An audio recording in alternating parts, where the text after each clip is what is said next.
అందరికీ నమస్కారం. మన ఛానల్‌కి స్వాగతం. మన ఛానల్‌లో ఉన్న ప్రతి పెన్షనర్‌కి శ్రీరామనవమి పండుగ శుభాకాంక్షలు ఫ్రెండ్స్.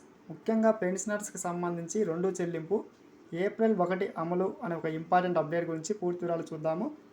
వీడియో స్కిప్ చేయదండి. మన ఛానల్‌ని ఫస్ట్ టైం చూస్తుంటే ఖచ్చితంగా సబ్స్క్రైబ్ చేసుకోండి.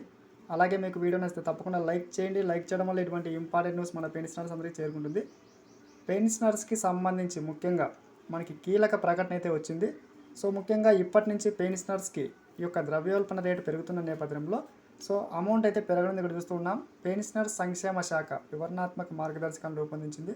సిసిఎస్ రూల్స్ 2021లోని రూల్ 44లోని సబ్ రూల్ 6 ప్రకారం పెన్షనర్స్కి వయసు పెరిగే కొద్దీ పెన్షన్ మొత్తాలను పెంచాలని చెప్పి నిర్ణయం తీసుకోవడం జరిగింది. ఈ నేపథ్యంలో పెరుగుతున్న ద్రవ్యోల్బణ రేటు మధ్య వృద్ధ పదవీ విరమణ చేసిన వారు వైద్య ఖర్చులు ఇతర ఆర్థిక అవసరాలతో సహా వారి జీవన వ్యయాలను నిర్వహించడానికి ఈ అదనపు పెన్షన్ అందిస్తుందని, ముఖ్యంగా గ్రాట్యుటీ చెల్లింపులకు సంబంధించి కూడా మనకి అమౌంట్ అయితే పెరగనుంది. ముఖ్యంగా 65 సంవత్సరాలకే అదనపు పెన్షన్ ఇవ్వాలి అని చెప్పి నిర్ణయించినట్టుగా తాజా సమాచారం చూస్తున్నాం. ముఖ్యంగా 65 సంవత్సరాల నుంచే మనకి అధికంగా ఖర్చులు ఎక్కువ అవుతాయి కాబట్టి 65 సంవత్సరాల నుంచి అధిక పెన్షన్ ఇవ్వాలని చెప్పి నిర్ణయం తీసుకోవడం జరిగింది. ఇప్పుడైతే మనకి 80 నుంచి 85 సంవత్సరాల వయసు గల పెన్షనర్స్కి 20% అదనంగా మనకి ఈ యొక్క పెన్షన్ అయితే వస్తుంది. ఇక్కడ చూస్తున్నాం 65 సంవత్సరాలకి పెన్షన్ అయితే ఇస్తారని చెప్పి. Thanks for watching. నెక్స్ట్